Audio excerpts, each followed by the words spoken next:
का most important topic लेने जा रहे हैं। टॉपिक का नाम है रेप्लिकेशन ऑफ डीएनए।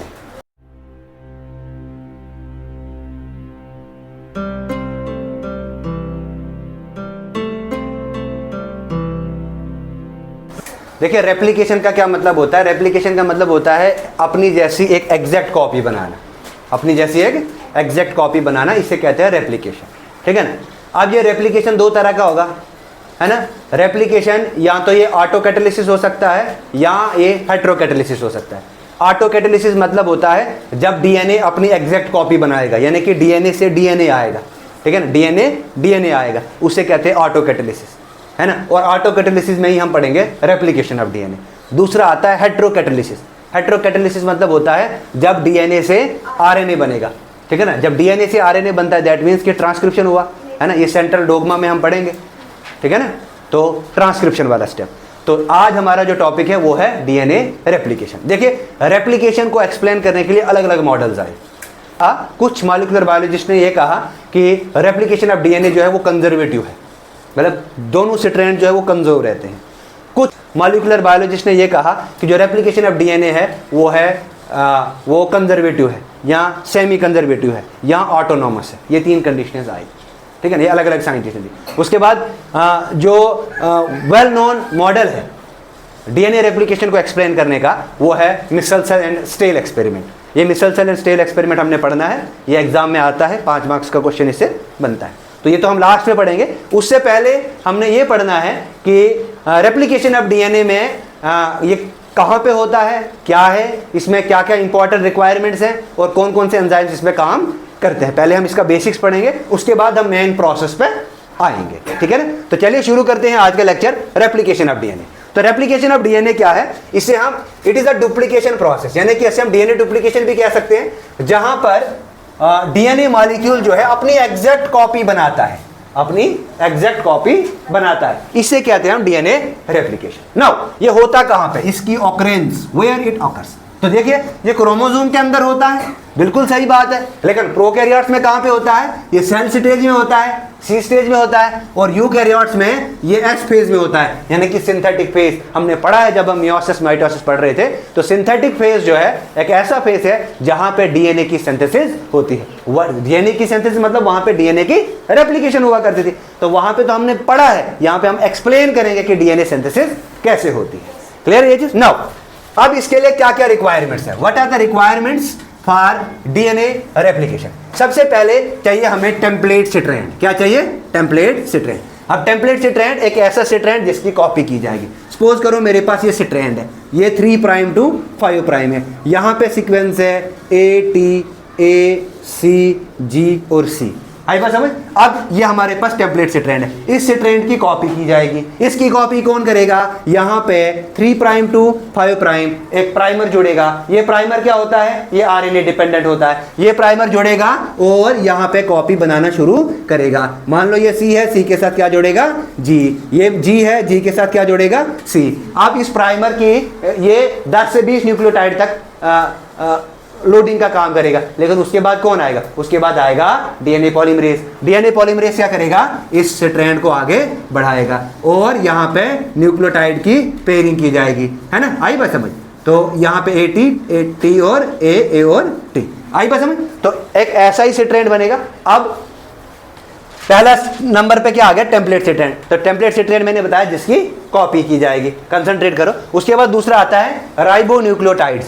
ये राइबोन्यूक्लियोटाइड्स बेसिकली एनटीपीज होते हैं, दीज आर न्यूक्लियोटाइड ट्राइफॉस्फेट्स। ये न्यूक्लियोटाइड ट्राइफॉस्फेट्स एटीपी होता है, adenosine triphosphate, guanosine triphosphate, cytidine triphosphate और thymidine triphosphate. These ribonucleotides are used act as primer. ये क्या करेगा, ये प्राइमर की तरह एक्ट करेगा। मतलब क्या है, ये प्राइमर की सिंथेसिस करेगा। अगर प्राइमर की सिंथेसिस करेगा तो सबसे पहले लीडिंग स्ट्रैंड पे ये जुड़ेंगे, सबसे पहले लीडिंग स्ट्रैंड यानी कि टेम्पलेट स्ट्रैंड पे ये जुड़ेंगे और टेम्पलेट स्ट्रैंड पे जुड़ने के बाद न्यूक्लियोटाइड्स जोड़ते जाएंगे और स्ट्रैंड बनाते जाएंगे। क्लियर ये चीज। नाउ उसके बाद थर्ड आता है हमारे पास डीऑक्सीराइबोन्यूक्लियोटाइड्स। ये जो डीऑक्सीराइबोन्यूक्लियोटाइड्स है इन्हें हम कहते हैं डीएनटीपीज। ये जो डीएनटीपीज हैं ये क्या क्या है, एक आता है हमारा DATP, DGTP, DCTP और DTTP। और ये जो राइबोन्यूक्लियोटाइड्स हैं दे आर, ये DNA इलॉन्गेशन यानी कि ये जो मैंने एक्सटेंशन किया, तो these ribonucleotides are involve in DNA extension. ये DNA एक्सटेंशन में इन्वॉल्व है, लेकिन इनकी एक्सटेंशन कौन करवाता है? इनकी एक्सटेंशन जो है वो एंजाइम्स कराते हैं। ये हम पढ़ेंगे आगे कौन सा एंजाइम है, DNA पॉलीमरेज ये काम करता है ना। उसके बाद नेक्स्ट आता है हमारे पास कोफैक्टर्स फॉर पॉलीमराइजेशन। पॉलीमराइजेशन के लिए बहुत सारे कोफैक्टर्स की जरूरत पड़ती है। बेसिकली ये कोफैक्टर जो है ये डाइवैलेंट मेटल आयन होने चाहिए, और ये जो डाइवैलेंट मेटल आयन है, एक तो आ गया मैग्नीशियम 2 पॉजिटिव और जिंक 2 पॉजिटिव, ये मोस्ट इंपॉर्टेंट है। क्लियर है ये चीज ना। इसके बाद क्या है हमारे पास? एंजाइम्स एंड प्रोटीन्स, है ना, ये फिफ्थ मेन इंपॉर्टेंट फैक्टर है, और एंजाइम और प्रोटीन के बिना रेप्लिकेशन होगा ही नहीं, ठीक है ना। नो, इसके बाद अगर मैंने एक बात बताई थी कि प्रोकैरियोटिक रेप्लिकेशन जो है इसमें सिंगल ऑरिजिन होता है, यानी कि ORI साइट एक ही होगा, ऑरिजिन ऑफ रेप्लिकेशन साइट एक ही होगा, जहां पर रेप्लिकेशन बबल बनेगा, उसके बाद हेलिकेस आएगा, अनवाइंडिंग का काम करेगा। क्लियर है ये चीज? नो, यूकैरियोट्स में मल्टीपल ऑरिजिन होता है। अगर हम देखेंगे दोनों प्रोकैरियोट्स और यूकैरियोट्स में बाई डायरेक्शनल रेप्लिकेशन होता है, यानी कि 3 prime to 5 prime, 5 prime to 3 prime भी होगा, ठीक है ना। उसके बाद लेकिन अगर हम वायरसेस की बात करेंगे तो वायरसेस में होता है यूनिडायरेक्शनल मोड ऑफ रेप्लिकेशन, और वायरस में यूनिडायरेक्शनल मोड ऑफ रेप्लिकेशन है तो जो प्राइमर है वो इजीली जुड़ जाता है, ठीक है ना, और अपनी सिंथेसिस अपनी लार्ज अमाउंट ऑफ कॉपीज बनाता है। इसलिए वायरस जो है हाईली इन्फेक्शियस पार्टिकल है ड्यू टू इट्स हाई और फास्ट रेप्लिकेशन एबिलिटी। क्लियर ये चीज? नाउ इसके बाद हम आते हैं इस पे एंजाइम्स पे और प्रोटीन्स कौन कौन से। सबसे पहले प्रोटीन आती है इनिशिएटर प्रोटीन्स। अब ये इनिशिएटर प्रोटीन्स क्या होती है? इनिशिएटर प्रोटीन एक ऐसी प्रोटीन होती है जो रिकॉग्नाइज करती है ORI साइट को। अब ये ORI साइट क्या है? ये ऑरिजिन ऑफ रेप्लिकेशन साइट है। This ORI site is basically origin of replication site. देखिए मैं यहाँ पे बनाऊंगा ऑरिजिन ऑफ रेप्लिकेशन साइट कैसे। सपोज करो मैंने एक सर्कुलर DNA लिया, ये मेरे पास सर्कुलर DNA, क्लियर है। यहाँ पे ORI साइट है, तो अगर यहाँ पे ORI साइट है तो इस ORI साइट पे एक बबल बनेगा। क्या बनेगा? बबल बनेगा। इससे कहते हैं रेप्लिकेशन बबल। क्या बोलते हैं? Replication bubble. और यहाँ पे भी इससे क्या कहेंगे? Replication bubble. और जहाँ पे भी हमें रेप्लिकेशन बबल दिखेगा दैट मीन्स वो क्या है? वो ORI साइट है। ORI साइट जो है, ये ORI साइट जो है ये AT रिच होती है। ये क्या होता है? इसमें एडेनिन थाइमिन रिच सीक्वेंस होता है। जाहिर सी बात है डबल बॉन्ड है तो डबल बॉन्ड तोड़ना इजी है as compare to triple bond, ठीक है ना। अच्छा, उसके बाद अगर हम प्रोकैरियोट्स की बात करेंगे, प्रोकैरियोट्स में हम लेंगे ई कोलाई को। तो ई कोलाई में ये ऑरिजिन ऑफ रेप्लिकेशन जो है ये एक प्रोटीन करता है, इनिशिएटर प्रोटीन DNA-A।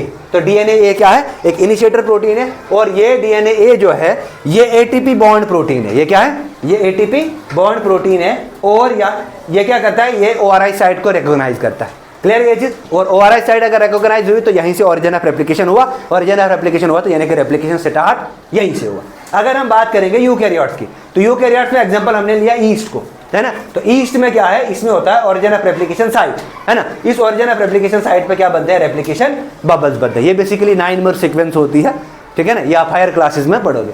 अब देखो ये क्या होता है? ये होता है ऑटोनोमस रेप्लिकेशन सिस्टम। ये ऑटोनोमस रेप्लिकेशन सिस्टम जो होता है ये AT रिच सीक्वेंस होता है, और इसी AT रिच सीक्वेंस यानी कि एडेनिन थाइमिन रिच सीक्वेंस होता है, और इसी एडेनिन थाइमिन रिच सीक्वेंस से जो रेप्लिकेशन है वो शुरू होता है। और काम कौन करता है इसके लिए? इसके लिए काम करते हैं सबसे पहले इनिशिएटर प्रोटीन्स, ठीक है ना। अब जब ORI साइट रिकॉग्नाइज हुआ उसके बाद दूसरे नंबर पे आता हमारे पास हेलिकेस।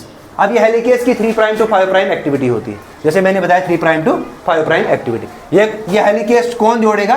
ये हेलिकेस यहाँ पे प्रोकैरियोट्स में ये क्या हेलिकेस क्या है? Basically helicase are basically protein which unwind DNA। ये प्रोटीन है, ये क्या करती है? DNA को अनवाइंड करती है, यानी कि डबल स्ट्रैंडेड DNA को ये सिंगल स्ट्रैंडेड DNA में कन्वर्ट करती है, ठीक है ना। हमारे पास अगर ये डबल स्ट्रैंडेड DNA है, इस डबल स्ट्रैंडेड DNA को सिंगल स्ट्रैंडेड DNA में कन्वर्ट करता है, ठीक है ना। डबल स्ट्रैंडेड DNA को सिंगल स्ट्रैंडेड DNA में कन्वर्ट करती है, और ये काम कौन करता है? हेलिकेस। लेकिन याद रखना इन केस ऑफ प्रोकैरियोट्स में ये काम कौन करता है? ये काम करता है DNA-B प्रोटीन। A आ गया हमारे पास इनिशिएटर प्रोटीन, B आ गई हेलिकेस प्रोटीन। यूकैरियोट्स में हेलिकेस एंजाइम ही होगा, है। या इसको कुछ बुक्स लिखती हैं कि हेलिकेस का काम जो है प्रोकैरियोट्स में वो गायरेस करता है।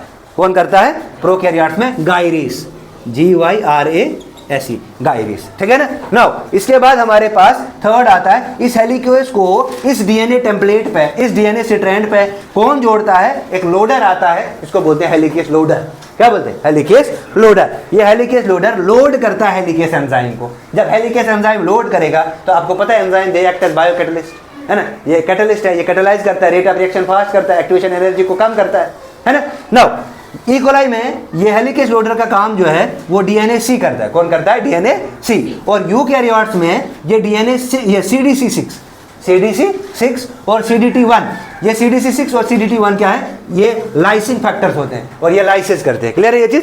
तो ये हमारा बेसिक हुआ है। अभी तक हमने एंजाइम्स में एक एंजाइम्स और 2 प्रोटीन्स पढ़े। Thank you.